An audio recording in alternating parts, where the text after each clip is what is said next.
我现在对，处在这个阶段，就是极其痛苦，摆在我面前一个葵花宝典，我都会练。大家好，我是梁海源，欢迎来到我的视频播客《离场之后》它也有另外一个名字叫脱秀和他淘汰的朋友们我们今天这一期的嘉宾呢，严格的说他并不是我们脱友3淘汰的选手因为他在脱友2就已经被淘汰了。那为什么要请他呢？因为他今年准备来脱友3当编剧被淘汰了并且他今年要来看录制，然后办的是临时的工作证我觉得他应该也有一些属于他的一些关于失败的一些故事想跟大家聊一聊。然后我们欢迎今天的嘉宾邱瑞。 Hello， 大家好，我是淘汰编剧邱瑞你现在你最近的生活状态怎么样？我觉得挺开心的，就是没有压力。没有压力那你回去吧。你这这里边一定要表达自己的压力。对，哎呦，我们就是那种好焦虑啊！对，我怎么就失败了呢？不行，对，我们这种纯聊负面情绪。你今年为什么没有参加比赛了？今年我首先我不是那种淡泊名利的人我是觉得今年上不一定能拿到名利，我就没上。你预计拿不到，所以就我首先觉得我的精力不足以同时干专场跟比赛两件事都能干好。所以我就先干一件事吧。而且我每一年好像都一边干节目一边干专场的时候就会都干不好，那我就今年我就不全干放弃一个保一个。对，看看能不能保了。你去年参加的感受怎么样？我去年参加感受我感觉自己过时了。我突然间感受台下观众也太年轻了我之前去比赛的时候没有这种感受，是吧？就去年的时候突然感受也太年轻了，我在讲什么能逗笑这么年轻的观众就是很害怕哎，我觉得你这个说法很有意思就是是不是以前比赛的时候就是你讲的时候我是你们当中的一员。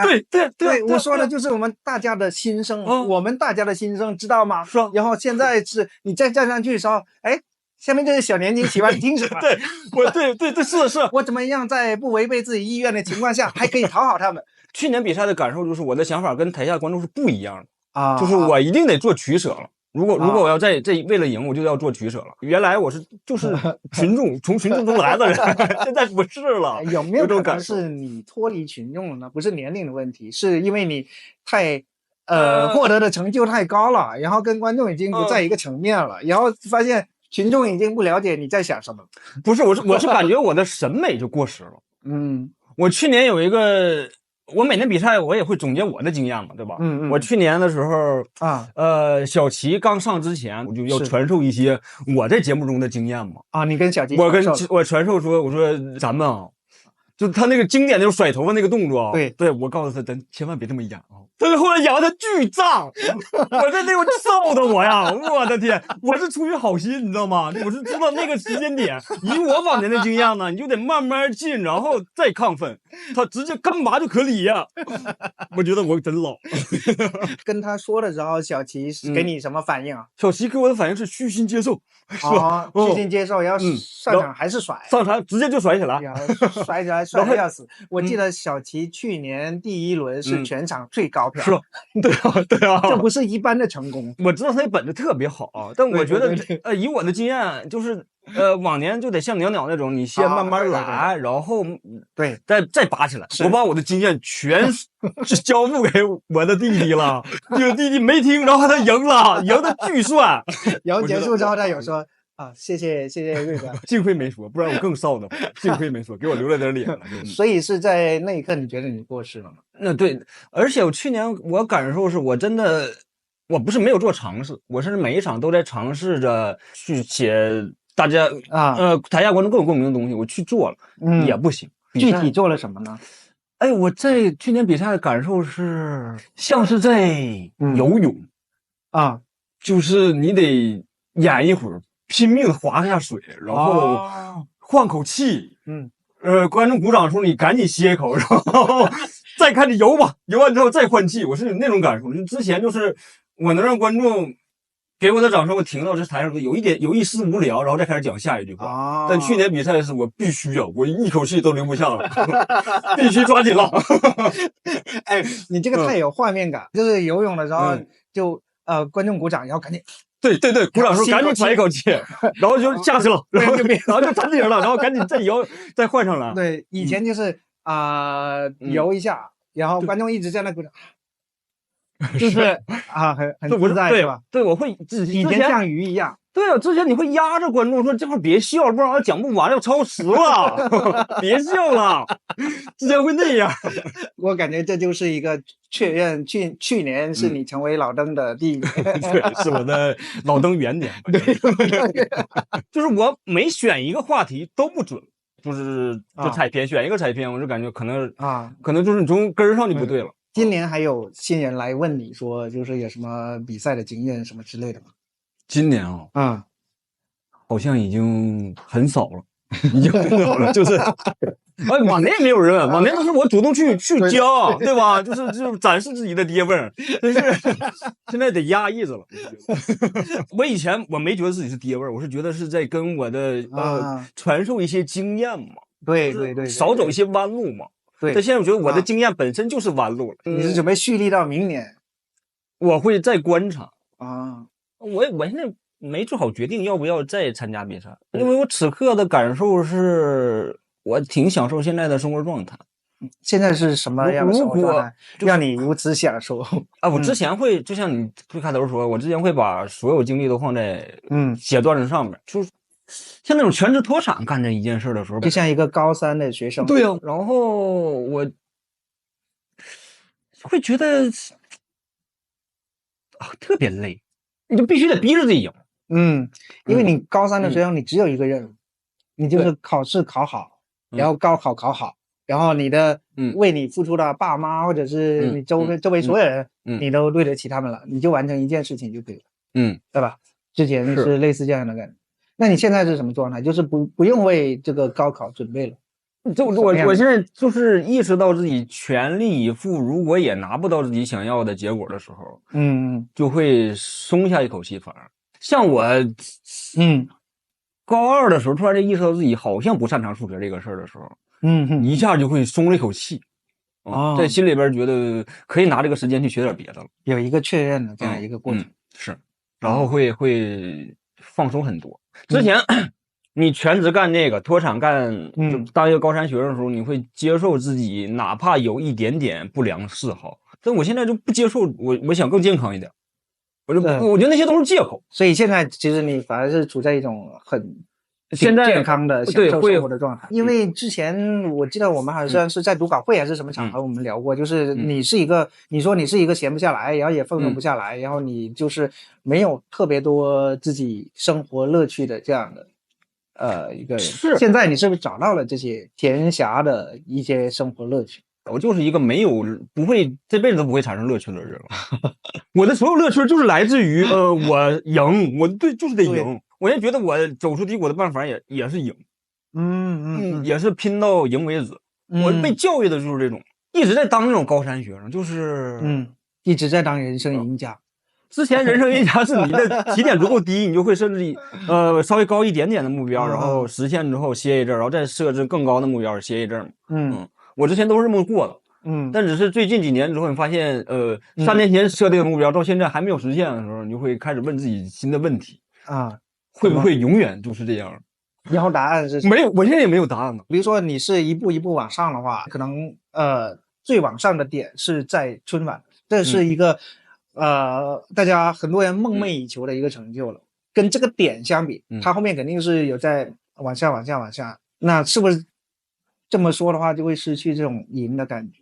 其实我骨子里是知道我的那个人生路径，我的底层代码如果是一直向上爬的话，早晚会卡在某一个点上，可能像刚才提的就卡在春晚那儿了。那我真不知道要干嘛。我在上春晚之前我就知道我未来会卡住，但我还是想要往上爬。我的设置代码就是一直得赢，我的思想钢印就是给你妈争口气，对不对啊？底层钢印就是这种，我不知道要一直处在一个没实现目标的时候，然后就这种挫折教育市场，我没有教过我。感觉八哥你的脑袋里面有一个赢字，就是你得替你家里人赢，对，你得替你全家人争口气，不是你输了，你输了不是你输了，是你整个家输了，不是你输了，你怎么能输呢？整个家族都输了？对，现在痛苦点就是你刚印是赢，但你没有能力赢，怎么弄呢？现在痛苦在这儿吧。所以你的刚印跟能力就是产生了冲突。对，我现在就是处在这个阶段，就是极其痛苦。现在面前摆在我面前一个葵花宝典，我都会练啊，拿一个赢了我都快拿个葵花宝典给他，我看一下这里有没有。你就是我没有赢的招，现在我接受去练葵花宝典。你跟呼兰一样是淫魔，但是呼兰点在于人家有招能赢，思想是一样的，能力不一样啊。我俩，你是真的可以练葵花宝典的那种人。我是。你给我就会理解。难怪东方不败应该也是接受不了失败。我理解他，就是他是那种输不起了。对，输不起，名字改成了东方不败，然后看到一本葵花宝典练。就是当你赢不了，然后被人欺负的时候，谁都能扇你两下子，扒楞你一下子。对，你就说我得练，我看这玩意儿，我得练一下子。但你也没有到那个就是谁都欺负你的那个状态，你就是单纯想练。我这人就是记仇。我能把那种别人对我那种不好的情绪全都记下来，然后放大化，然后让你积累愤怒的能量，积累，就是其实那也是一种动力。甚至我脑子中会有那种小人，我也会有一个人格，他会等着我失败，等着我过得不好的时候，他笑话我。所以你其实对，你在跟那个人格在对话，对，我在跟他在对抗，是那个人格在嘲笑你。然后我特别希望赢一把的时候，我说你黑着说话。此时此刻，我的人生就是因为有这么个人格，我才有这个人生。这是对成功的渴望太迫切了。此刻对成功的渴望也不是源自于名利了，源自于就是你刚才那个黑子说话。对，就源自于黑子说话。对，比如说天赋值1到10，努力值1到10，你大概是处于哪个分数？我可能是努力8，天赋2吧。天赋2吗？2也太少了。你对你的天赋不公平，你知道吗？没有，你是没见过最开始讲脱口秀是什么样的。我是慢慢磨出来了一个我的产出段子的工作流，然后才开始能工作的。我得提纯出一个搞笑的就是一个人格，然后才能站在台上能成立。我们在北京的时候，志胜从第一次上台到上商演，可能哎呦，他进那个第一个门槛的时候，他可能就花1个月。就是从开放麦，然后到商演可能花1个月，我花了7个月，7个月，对，我花了他7倍的时间，7个月也很快。但我觉得你本身语言非常有天赋啊，就是这个语言天赋对于讲脱口秀来说，其实也是一个挺大的优势。就像你前面形容的那些东西，你会形容的非常准。你说就是跟观众的年龄那个感受不到他在说什么了，然后以及这个游泳的这个比喻，包括你说提纯人格这个事情，我觉得你有一个很强的语言描述出一个生动的画面感的这种能力，这是一种很强的天赋。我接受了，我不反驳了，我也需要别人来认可我的好了。我现在靠自己也不一定完全能发现了。人有时候会忽略自己好像有的东西。我骨子里真的认为它是我刻意训练才出来的。我干这行这么多年，如果还没有能把一个东西写出画面感的时候，那我就不用干这一行了呀，这不是基本的要求吗？1万小时定律的东西嘛，就你疯狂的练，你就会够越来越擅长的东西。不一定的，那不一定的，就是我觉得我没有天赋的一点是在于，我现在能继续干脱口秀，是因为我干的时候大家都不愿意干这一行。我是18年讲脱口秀，我在想，我哪怕是往后推2、3年，20年或者21年啊、19年的时候，我可能不会干这一行。所以其实努力是你的一个方法论，那其实是属于方法论，因为你相信就是努力是可以成功的。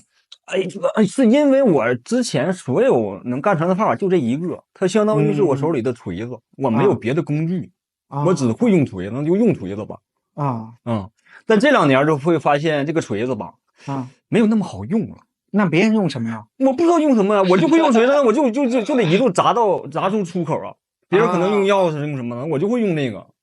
哦，你看你这个钥匙也是一个很生动的一个形容，就是因为你说锤子，我可能一下想不出别的，但是有可能就是一个钥匙，人家拧开了，你是把那把，对我是把那个门锁砸开，对，把那个锁给砸了，是，然后现在这就我感受它不是锤子，就没有那么好用的时候了，可能，我偷五的时候感受就是我已经在做偷懒的事儿了。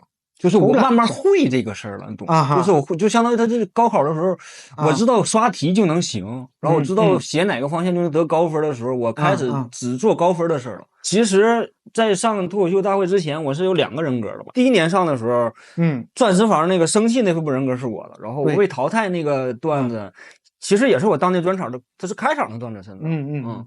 那个装可爱很傻的那也是我一部分人格啊哈。我意识到那部分人格不好用的时候，我就马上第2年就全写钻石房那个生气的那一部分情绪。我会擅长把自己磨得更尖。所以脱五的那一个人格是从钻石房的那个人格里面去对，然后更提纯了啊，更进一步提纯之后，到现在我就发现我。难道只会处理这一个了吗？我现在就会有这个问题了，就提纯到一定程度之后，就把人提的特别无聊。对，那比如说到去年脱友2的时候，你觉得你又是一个什么样的人格站在台上呢？脱友2的时候，我是感受到我在跟我生气那部分人格在闹别扭。他说我不想生气了。你自己感知到那个情绪的变化的。就是我脑子里一个声音在跟我说，你往生气方向写就会成立。但是另一部分人格就说，真值得这么生气吗？咱要演一个生气的人吗？那你这辈子就只能演生气的人了。然后就会拼命问自己问题，然后越写的时候就开始打架，就别扭就拧巴。所以你是非常有这种就是自我的察觉的这种感知的能力。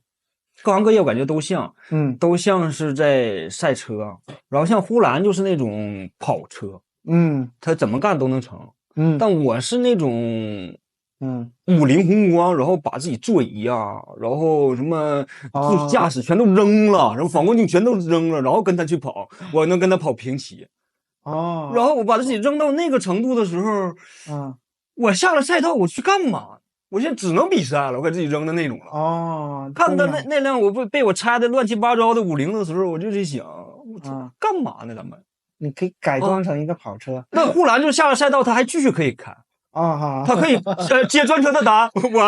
我现在可能就你去接货拉拉都没人要了。就是哇，我觉得你对自己真的有好多的思考那比如说你这个喜剧，你这个人格，那现在在你的专场里面，你要怎么形容你现在的这个人格？就是比如说你现在在演出的这个，去跟大家表演的这个人格，是一个。我现在人格跟我现在此刻应该很像，就是不服。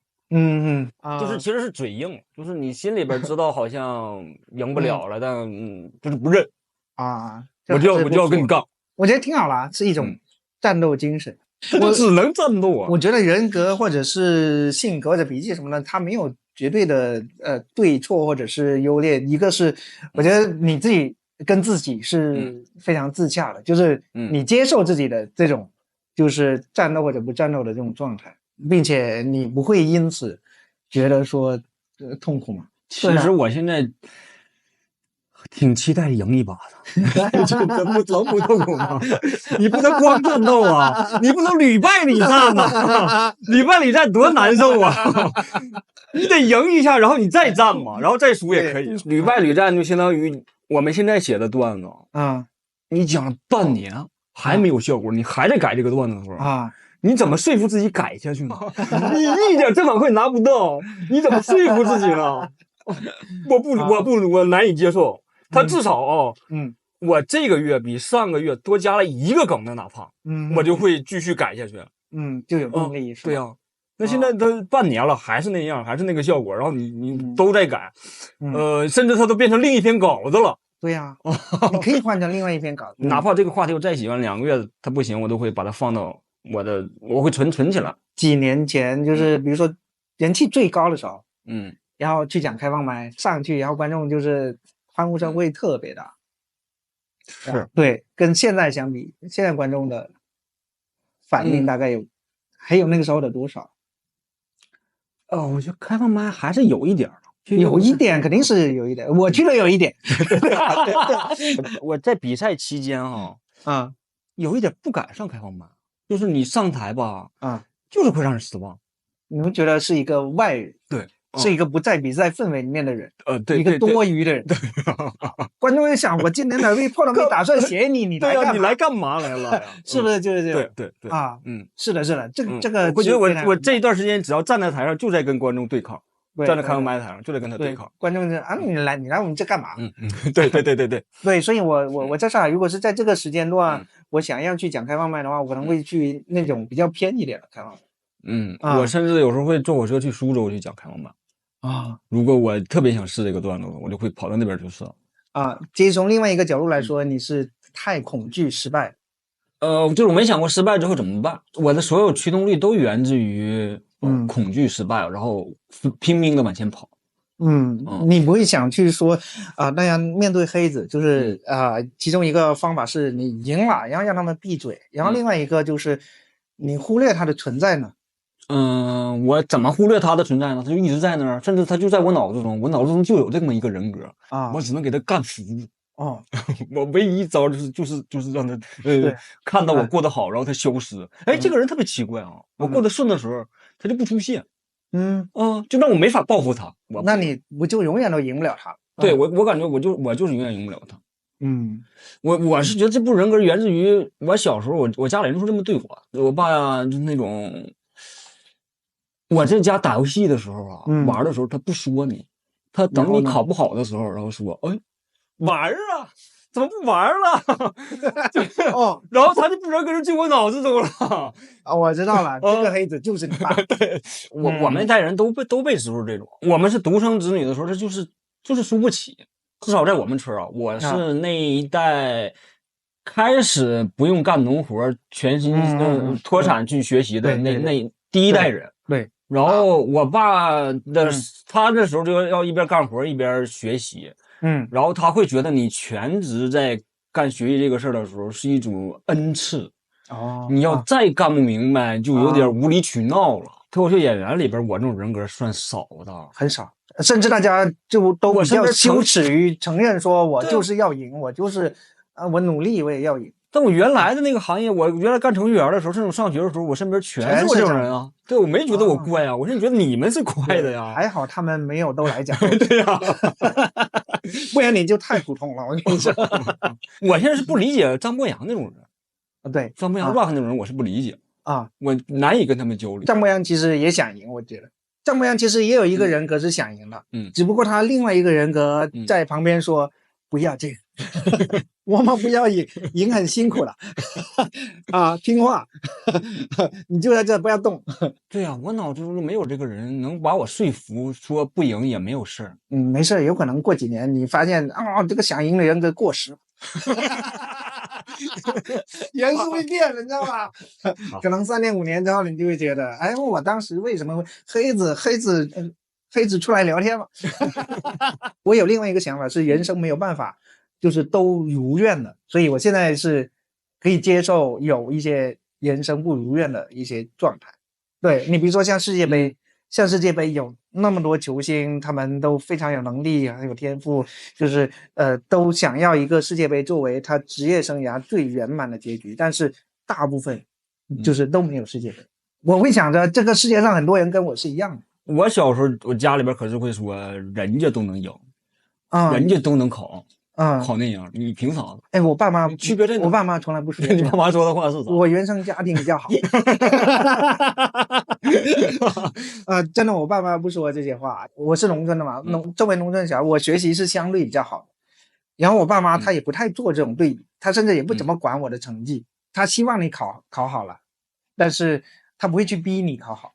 他不望子成龙吗？他不把他的所有的希望放在你身上吗？没有，他希望你好，但是他不会把所有的希望全部都 all in， 就是让你一定会成为一个特别有多成功的人。没有，我反而就可能因为没有这种压力，我爸妈可能要求比较低，他觉得你能养活自己就过得还可以就行他没有望子成龙，他可能望子成人，成个人可能就可以。你比如说我上那个高中，我那个高中是我们全市最好的高中，但是这个高中非常的不卷，它是全市里面放假最多的高中。高三了，你还可以去踢球，你还可以打牌，你还可以去玩。如果你就是有一些自习课你不愿意上，你还可以上，就是他给你非常大的自主权。所以我高考的时候，我就是考上了一个正常的本科。然后我上了大学之后，有一次我跟我老师聊天，我说我们那个高中就是给我们的压力很小，他不会逼你干嘛干嘛。我老师就说，你有没有想过，如果你学校当时把你逼紧一点的话，你有可能就上复旦交大了。你听到这个你会后悔吗？我当时有一点点想，有点道理，肯定有道理。对，有点道理。我也想象过，就是真的像那么拼命学，会不会有更好的成就？但是我现在在做脱口秀做了这几年，我反而觉得说，我如果考上复旦交大，我有可能就不会来做脱口秀了。就是我有可能有一份更好的工作，我就会完全投入在那个工作里面，我就不会来做脱口秀了。但我此刻所有的每一个抉择，都是当下我的拼尽全力之后的最优解。是的，苦中苦方为人上人，对吧？我知道，就是韩大狗那个，就是成为人上人，你都不是夯。说实话，我真的是退出这个比赛之后，我在不断的对自己有新的体验，就是你会去从不同的角度去思考你的人生选择。我知道，对于我们所有人来说，你每一个阶段你都希望是最好的选择，是。但是你如果连起来的话，它不一定是每一个节点的最好选择，它是一个总体的最好的选择。是的而且你人也不可能就是每个最好的选择你都能够做到那个最好的选择。我允许自己有一些没有那么好的时候，有可能不是最好的选择的时候。但我特别恐惧这个问题就是我会恐惧，如果当下没逼自己一把，就相当于我就会把我人生的难度调低成80%，那以后全是80%，你会警惕这个事儿吗？没有那么，就你一旦开始懈怠，就开始滑坡了嘛，就开始永远懈怠下去。第一呢，它那个结果其实没有你想象中那么可怕。就好像我跟前面的一些朋友也有聊过，说你在被淘汰之前，你会想到，你比如说突围赛就被淘汰了，或者是第二轮就被淘汰，你会想象哇太可怕了。但是它真正来临的时候，就是一个暴风雨，它可能把你淋湿一下，它没有真正伤害你，只是你想象觉得非常的可怕。然后第二个呢，就是当你松下来的时候，你其实可以做另外一些，其实也是有助于说你可能后面做其他事情的东西。比如说我们在做脱口秀这件事情，你每天都在创作，你每天都在表演，它当然对你的脱口秀表演，它是一个脱口秀本身是一个好的一个加成。但是你如果说你抽一些时间去体验新的生活，去学习新的知识，去跟不同的人相处，让你的人生变得更加丰富，然后你再回来讲脱口秀的时候，你有可能讲的脱口秀内容跟你一直投入在脱口秀这件事情本身会不一样。它不是说你去做另外一件事情就完全是放弃了。但我问题是其实是你能不能接受自己在没有拼尽全力的情况下，你觉得自己没有拼尽全力，对，然后又失败了，这个结果你能接受吗？我是能接受自己拼尽全力又失败了，但是如果我还有一丝余力的时候，我再失败了，我会埋怨自己。你会吗？我不会，这不是很好理解吗？你都没有拼尽全力，你失败是理所当然的。我现在是这样想的，就是你没有拼尽全力，失败是理所当然的。你拼尽全力失败了，那没有什么遗憾。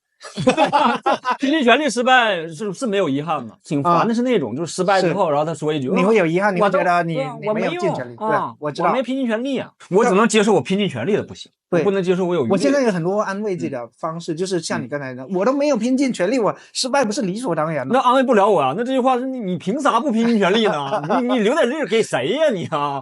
搁这装啥呢？因为拼尽全力很累，那是很累。还有一种快乐是这样的。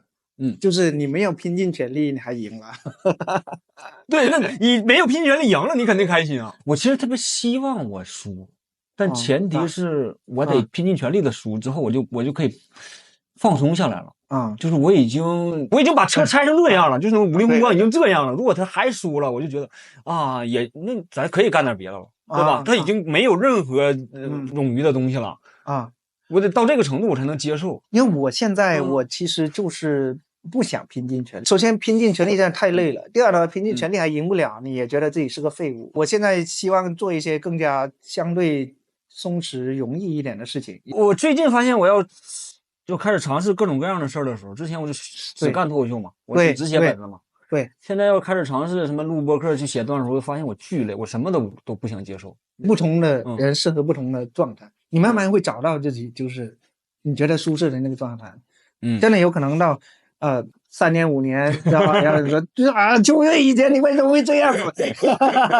但是这个时候你就是这样子，就现在这个时候可能就是你这个样子是你最合适的一个状态。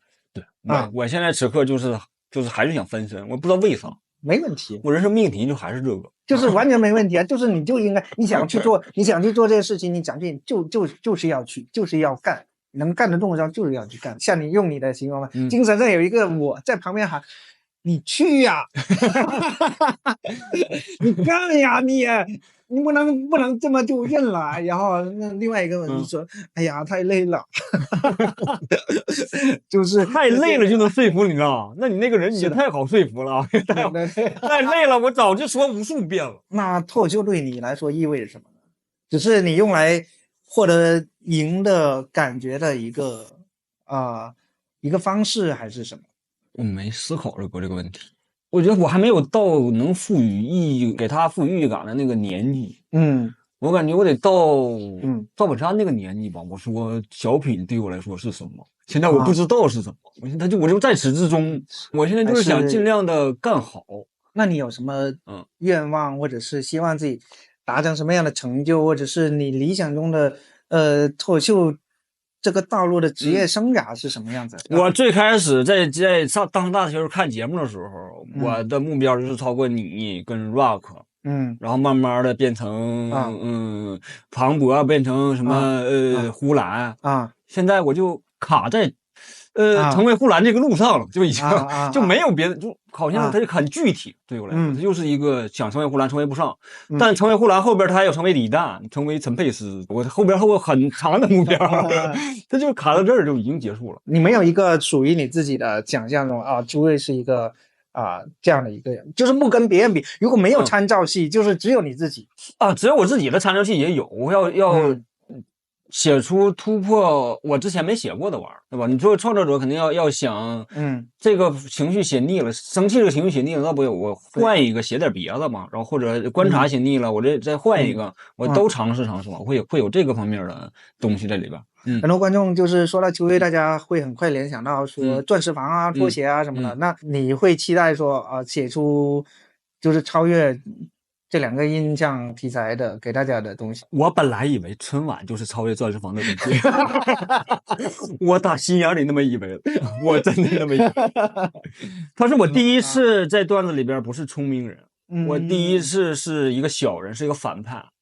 然后我第一次写一个长故事20分钟的东西，这都是我第一次做到的事，所以我真觉得它是一个超越我之前所有东西的东西，但它没有得到观众的认可。就是你人总会老去，你的审美总会老去，你总会过时。那也不一定就说明你过时了。周星驰在上映他的《大话西游》的时候，也是完全不受欢迎的。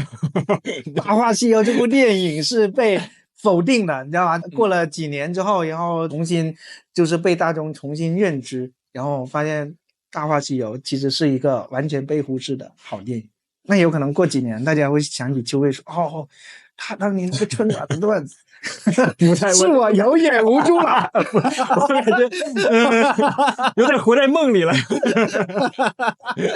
怎么就不可能呢？我特别期待有那么一天，有可能是你审美太超前了。我也不知道，我特别期待那么一天。然后现在在演你现在的这个专讲《泡沫之夏》，之前做测试的时候，有一段时间就是观众对你的那个测试版本的反应比较不理想吧？很差。那时候甚至就是很差。你看到的感受是什么？不知所措。就是我预期肯定，我不是说我就知道这个段子不好，然后我就硬来，没有，我是觉得它好。当时测的时候还是有春晚这个段子，对我就是觉得这个好然后还有一个现在专场里也有的一个段子，一共3个段子嘛。然后就大量的人就不理解你为什么这么干。因为我才被骂服，就是我上一个专场的时候还没服。上一个专场还是那个春晚那个段子，我还觉得最好。然后我以为上一个专场被骂是因为我前面的段子不够好吧？那我就把前面段我都扔掉，重新写，说来扔出来还是不行的时候，对，我才意识到是真不行。这不是也像你们写程序一样，就是在跑的时候发现了，真的发现了一些 bug。其实是发现了问题，然后我就开始，因为我觉得你这个改变的能力和勇气方方面面，我觉得这个是，挺难的，挺难的，因为你改变了很多，包括内容上，以及上次就是我去山羊看了你山羊测试的那个版本，我不知道你现在改成什么样的版本了，但是我去看了山羊的那个版本的时候，我就觉得就是那感觉很好，恍惚间有一种就是看到以前的你那种感觉，看到比较熟悉的秋瑞的那个感觉。这就是事物的两面性了，这就是那个一直诋毁我的人，他促使我做到这个程度。就是有人在骂我第一个专场报错的时候，他就说改吧。然后这个时候上一轮测试的时候还骂，还用这玩意儿啊？你真觉得好吗？就是他就会不停的出现，他 push 你干这个事。如果再不成，那可能就是我这辈子此生最后一个专场了。我是这么严重吗？因为我已经干扑一个专场了。他已经是所有观众打了一个不及格的专场，如果我再干一个不及格的专场，那我就不用出了，我就彻底告别这个行业了。这么严重？在我心里，它是一个这么严重的。你这个黑子给你的压力真的很大。对。那你觉得你的就是段子的风格，你会怎么去概括？我好像只能讲我当下的处境，它会根据我的处境然后发生变化。那大家就是应该讲自己的处境啊。但有人聪明到他能讲观众的处境。我作为演员，我从骨子里我就想，让更多观众喜欢我的段子，但我就不会没有招儿。我想学啊，那葵花宝典我没有吗？现在不是没有。此刻我的段子里边好像有一个人，他就是那种不服输的人，但这个人格，他招不招观众喜欢，我是不确定。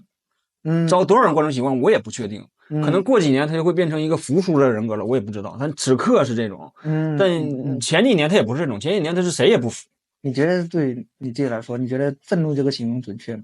他肯定是我的一部分人格了啊，也是一部分人格。然后还有人可惜在，我只会这一个，就是我提纯提的有点太纯了嘛，现在他就完了，这个人慢慢变成水了。就是他没有任何特色了。水也很好，上善若水。我现在只能那个李小龙 be water。对呀。但我真不建议别的演员去做这个事。我觉得一个演员是要全面发展的，你不要抛弃自己人格上的任何东西。我之前好像迫切的期待自己快速成功的时候，这是一部分捷径，提纯是一部分捷径。就是这种互联网思维，它就是哪个好用你就强化哪个嘛，咱就做 AB 测试，哪个好用你就多把时间扔到那儿，然后走出一条路径，慢慢它就会探索成功。但是生活它不是就只有一条路然后当你走的足够远的时候，你会突然间一回头再一看，那条路可能性就变少。我真的是第一次听到，就是一个演员这么形容。慢慢的把你的全部拿出来，提纯出一个东西，让观众接受，然后再慢慢的，没有把自己分得这么细的演员。因为我的人格，他不是扔到台上就能好笑的人格。我觉得提纯是可以做的，那不能，他每个事都不能矫枉过正。我是有点过正。我那几年给自己就是干到就剩愤怒这2个字了，那就是会迎来我去年比赛那个结果。愤怒情绪是有，可能它也是真的，但是就没有那么多嘛。那你能用的素材就没有那么多，你就会有那种困境。那你现在除了愤怒，还有别的什么哀怨？我特别记仇。记仇也是一个。我在写记仇。我觉得我没来参加比赛的时候是为了好玩在讲脱口秀。是。然后参加比赛之后就开始为了赢讲脱口秀。为了赢，然后做了很多舍弃自己是不同可能的事你最近开始戒烟了？对，戒了有不到2个月，57、8天。为什么要戒烟？是因为你不焦虑了吗？这57、8天开始之前，我甚至早就有戒的念头，前面的2周时间我都是想这根烟不抽了就戒。你到正式开始戒，花了2周时间，我觉得这个事儿挺困难了，那我必须得做了，甚至而且此刻我又没有任何借口了，你又没上节目，然后你又可以接受自己不写段子的话，那你的借口在哪儿？你是出于健康的理由戒烟，还是出于你想就是完成一件难的事情戒烟，还是单纯有个黑子跟你说，不就说你要戒烟吗？对，也有那个黑，就是他会说你不觉得戒烟挺简单的吗？对呀，你戒呀，你戒给我看一下，是吧？戒。我觉得这个动机其实挺大的。但是很多人戒烟是为了证明他能戒成功，他可能还会吸，但是他是为了证明就是我有掌控这个戒烟的这个能力。我原来是这么以为的。但我觉得你只要点了一根烟，你就没有证明到你能戒到烟。我现在只是觉得我在日常中不写稿子、纯放松的状态，我能戒到烟。我只是把这个烟戒了。但是如果添加场景，喝酒喝酒的时候，你就会想要抽烟。对，所以我现在所以把酒也戒了，不喝酒。对如果你写段子就要抽烟，所以我把段子也戒了。对啊，所以我过去的所有能引起你吸烟欲望的都戒了。最开始戒烟的1个月就是段子都没写，现在才开始写了一点，才开始写段子。那个时候只要一打开就焦虑，就想抽，然后我就关电脑，我强制自己不干这个事儿。所以你现在假如还焦虑，你用什么来去缓解？我现在太怪了，我这个人天然有成瘾性。我现在对冰水上瘾，就是他现在给我连接到我一抽烟，原来有烟瘾的时候，我就会点根烟嘛，然后我现在变成了喝冰水我现在就是有时候就是抽冰的吸管，就是吸管放到冰里边，然后我就抽那个冰吸管。太怪了，我这个人好像就是必须得有个东西成瘾。我觉得你戒烟这个也可以写个段子。就是你要去抽冰水，这个是吧？太神奇了。演出结束你就得聚餐嘛，聚餐有人喝酒，然后有人抽烟的时候你就拼命喝冰水，我就得拼命跟服务员要冰水，有时候干2桶2个小时。但冰水没事，冰水甚至都不要钱。不是钱，我是觉得戒瘾这个事儿很酸。那此刻我是用一个瘾代替了另一个瘾。对我过一段时间还得戒冰水。对为啥？只要说他是个瘾，你就得戒，对不对？对我是觉得有瘾这个事不帅，哪怕它是冰水。对，我现在有冰水，我还得找一个超市买个冰吗？对我觉得我依赖冰也不对。我跟你说，你总有一天你会戒掉这个对胜利的瘾，真的。然后染上别的瘾，对赢的瘾，对赢的瘾。我对任何事上瘾吧，好像是在对抗无聊。你觉得失败会有快乐吗？我觉得失败没有快乐，完全没有，一点没有，从每个方面看都没有。你要非要找到一个，那就是我拼尽全力的时候失败，我会觉得，松了一口气。我觉得，我觉得，下班了，不干了，咱整点别的吧。我会有这种，我会意识到自己没有天赋。如果我拼尽全力再输了，我会接受自己对这件事没有天赋。我一边玩一边干这个，再输了，我还会觉得自己，还有一点点没有被压榨成功。我得100%的给自己压到一点没有的时候再输，我会享受这种结果。就是我最开始我是特别喜欢我一边上班一边讲脱口秀这件事的。我觉得时间没有浪费掉，周末呀，然后工作日，然后上班下班，没有1分钟我在浪费掉。是。然后我来上海的时候，就是想脱产的干1年而已。最开始我只是觉得我没有拿到一个好成绩那我第2年我就脱产的干，然后再拿不到好成绩的时候我就上班。原来是这么一个规划，没有想到拿到好成绩，没想到脱产之后拿到好成绩了之后吧，回不去了，人就懒了。对呀，你就我也去找工作，然后你就会挑工作，你就会挑那种不太需要你付出精力的工作。我现在就特别警惕，如果我再接受自己1周都不产出的话，下一步我就开始接受自己1个月没有产出了。对，我这一辈子没有产出了，然后就1年不产出，对呀，然后就再也没有产出了。对，你不警惕这个事儿吗？你不说之前我倒是没怎么警惕。对呀，你终于把焦虑传染给我。我有这个天赋，我会劝别人成功。我现在劝了很多人，我已经被你劝过了，知道吗？就是我本来想劝你不要焦虑的，现在变成了你要劝我成功。对啊，劝你抓点紧吧。劝成功好多人我劝成功了于翔宇，我劝成功了我想赵有成，现在吴星辰也特别焦虑。我下一步我就要劝 Rock 和张博洋了。对啊，这两个是最大的难关了。对啊，我如果觉得你连张博洋都能劝成功，那你就没有什么就是不能做的。张博洋是个你是真正的成功学导师劝成功学导师。我最近真的在做这方面努力。我做了一个企划，是我跟吴星辰我们2个人本来想把 Rock 然后张博洋周奇墨我们5个人弄一个拼盘就是纯满登脱口秀。我觉得挺好玩的。然后呢？然后去找博洋聊了一下午。然后呢？博洋没拒绝，然后也不努力，找 Rock 聊也磨磨唧唧的。我现在对这2个人很有情绪。你如果真的但我觉得这办成了，哪怕只有1场，一定要叫我去看。我真觉得这好玩，我真觉得太好玩了。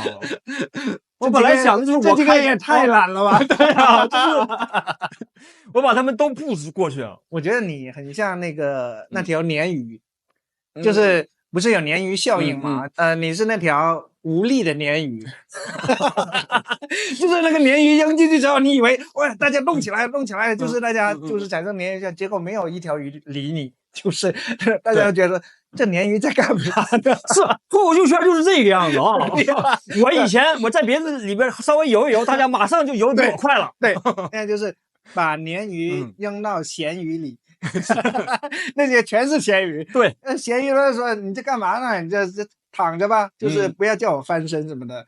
脱口秀圈不小，早晚要完这个圈。以前程序员不是有一个叫程序员鼓励师的这样一个岗位，就把你安排成那个脱口秀演员鼓励师。谁没有动力了，就来让你去跟他聊一下，把我的专场写成天才的360个页。这是我这个人天赋，我会天然的把我的焦虑传递下去，对，传染给我身边的好朋友们。我觉得你努力的很大的动力都来自于你的父母那你的努力有没有一种就是好像是你就是表演给他看的那种感觉，就是我已经努力了，满意了吧？会有这种感觉？但我是感觉到我爸他厉害在他把他的焦虑传递给我了，他会让你认为是你的。他让我知道，就是我要是拿不到这个结果的时候，就会面临一个很严重的后果。他教育的太成功了，他有一点不知道你有没有那种感受就是今天特别倒霉的一天过完之后我会觉得我要成了。就是没有这天特别倒霉，然后所有事都不顺，然后会觉得天将降大任于斯人的前一步了，这已经是我苦中苦已经吃了，我马上要当人上人了。哎呦，我会有这种自我感动。你太东亚了。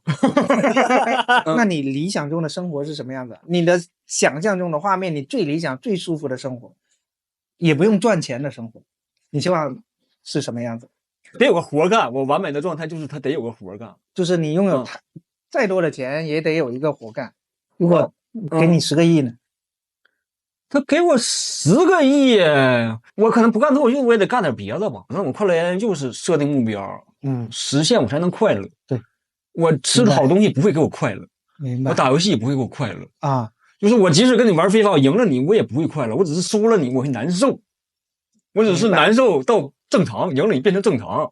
但我的目标，我就是想要正常的那个状态。对，我获得快乐的来源就得来源于我在工作上赢了。然后最后我们还有一个环节，就是我的专场做了一个盲盒的周边嘛，是那个剑，然后它是分不同年份的，0年、3年、5年和11年。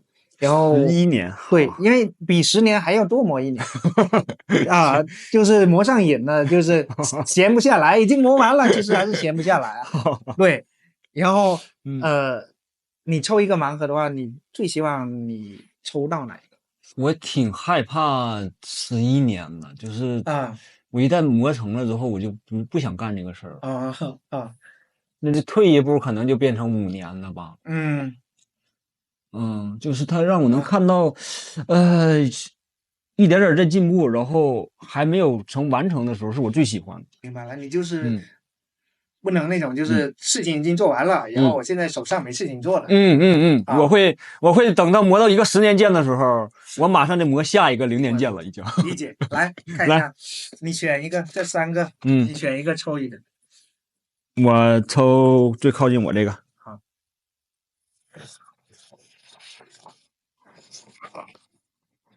哎呀，完了！哎，抽到了，高级的啊，就是这个5年剑啊，这是0年，这是0年剑啊！他们都磨差不多了，你呢？磨啥呢？哎，这不就是我身边那个恶心的小人吗？这不就是我的那个人格吗？这不就是？我带回家。海哥刚送了我一个，现在我也送你一个，我专场周边啊。好的。此刻这个周边就只有2件，它也未来也不一定是这个样子。就是这是昨天现做的，这是真正的限量吧？是，对吧？对，那个球队专场，我的专场之下的，这个专属的周边的衣服啊，我觉得还挺自豪的一点是，这个名字是我起的，对，棒，对，这是海哥给起的，对，这个专场名字是我起的，希望那个就是大卖，然后看你的观众。超级多，然后让你的黑子看，让你黑子看，我就说好看。到时候你赢麻了的时候，那记得关照一下我们这些白子。那我们今天就录到这里，那个谢谢大家看到这里，拜拜。